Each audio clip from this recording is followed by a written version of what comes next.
Hi parents, this is Brian doing the weekend wrap-up for high school group.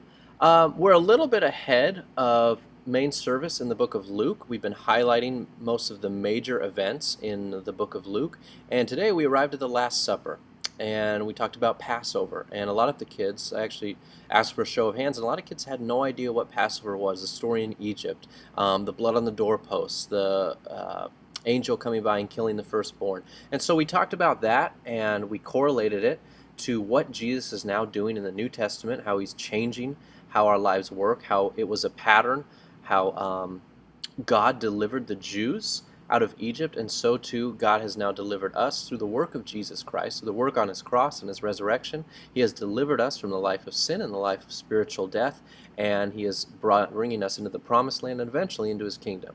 So we also went into the Last Supper and the elements, talking about the bread and the wine and how they both correlated to the cross and what they meant.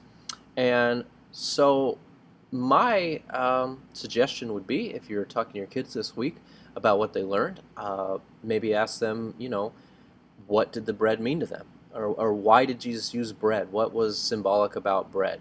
Or why did he use wine? What was symbolic about wine? And why did he use these two to demonstrate what he was doing? And maybe ask them, what was the Passover all about? And how does it relate to our lives now as Christians? So that's the weekend wrap up.